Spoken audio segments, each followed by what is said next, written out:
এত মানুষ রক্ত দিয়েছে, তারপরেও অপমানিত হবার জন্য নয়। শিক্ষক কেন সাধারণ মানুষকেও রাস্তার মধ্যেও কুকুরের মতো পেটাবেন, এই রকম দেশ চাই না। ওই দেশ থাকতে পারবে না। দেশ আমরা বদলাবো বলেই লড়াই করছি। আমরা সমগ্র মানুষ, 20 কোটি মানুষের ভাগ্য বদলাবার লড়াই করি। এই সরকার কোনো দলের মধ্যে নয়, কোনো দল করে না, দল বানায়নি। এরা সবার পক্ষে কথা বলবে, এরা সবার কথা শুনবে, অন্তত কথা বলতে দেবে। আমি আজকে সকালবেলা পত্রিকা বিস্তারিত পড়লাম, ওখানে বিশেষ ক্যাডারে যারা ডাক্তাররা পাস করেছেন তাদের একটা মানববন্ধন ছিল। সেইখানে আমি কথা বলতে গিয়েছিলাম, সেখান থেকে কিছু শুনেছি। তারপরে পড়ে আমি অবাক হয়ে গেলাম। আপনারা প্রধানত বেতন নয়, আপনাদের বাড়ি ভাড়া বৃদ্ধির কথা বলেছে। কত দেয় এখন বাড়ি ভাড়া?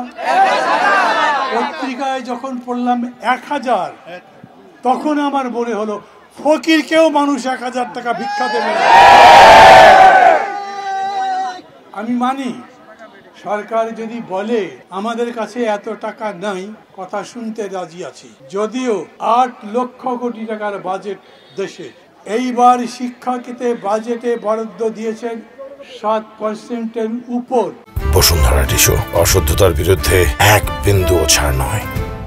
তো যদি 1000 টাকা বাড়িয়ে 3000 টাকা করা হতো, তাহলে কত টাকা যেত সরকারের? আপনারা হিসাব করেছেন, পত্রিকায় দিয়েছে। কত টাকা বলেন কেউ? এই টাকা, যেটা সব মিলে কয়েকশো কোটি টাকাও হবে না, এই আলোচনা করার জন্য কোনো সরকার নাই। আমি পত্রিকায় পড়লাম, আপনারা পরশুদিন গেছেন উপদেষ্টার সাথে দেখা করতে, সচিবের সঙ্গে দেখা করতে, তারা অফিসে ছিলেন না।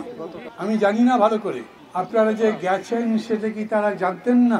আপনারা তাদেরকে জানান নাই? পত্রিকার মধ্যে নিউজ হয়নি? এতগুলো লোক এখানে আছে, সরকার জানে না? সরকার যদি না জানে, সরকার আছে কেন? এই যে মানুষগুলো, তাও কোন মানুষ? শিক্ষক, আমারও শিক্ষক, তারও শিক্ষক, অ্যারিস্টটলেরও শিক্ষক, প্লেটোরও শিক্ষক, যে যত বড় মানুষ হোক, শিক্ষক ছাড়া কেউ তো মানুষ হতে পারে না।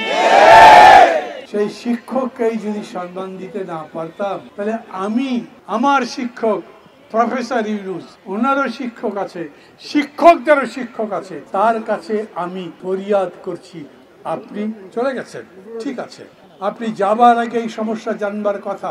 আপনি যাবার আগে আপনার উপদেষ্টা পরিষদে যারা আছে তাদেরকে বলবার কথা। ডেকে বললেও হয়তো 7 দিন পরে আসেন, 3 দিন পরে আসেন, বলেছেন।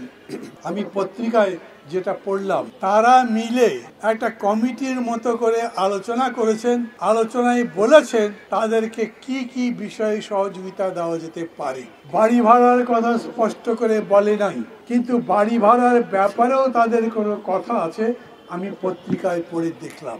আমি প্রথম জানতে চাই, একটা নতুন দেশ গড়তে চাচ্ছি আমরা। এত মানুষ রক্ত দিয়েছে, তারপরেও অপমানিত হবার জন্য নয়। শিক্ষক কেন সাধারণ মানুষকেও রাস্তার মধ্যেও কুকুরের মতো পেটাবেন, এই রকম দেশ চাই না।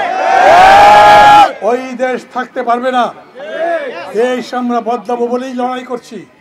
এখনো যে লড়াই করি, সেটা আমরা বারবার বলেছি, এক দলের বদলে আর একটা দলকে ক্ষমতায় বসাবার লড়াই নয়। এক মানুষকে বদলে আর একটা মানুষকে বদলাবার লড়াই নয়। আমরা সমগ্র মানুষ, 20 কোটি মানুষের ভাগ্য বদলাবার লড়াই করি। তা যদি হয়, তাহলে সবার আগে তো শিক্ষার কথা থাকবার কথা।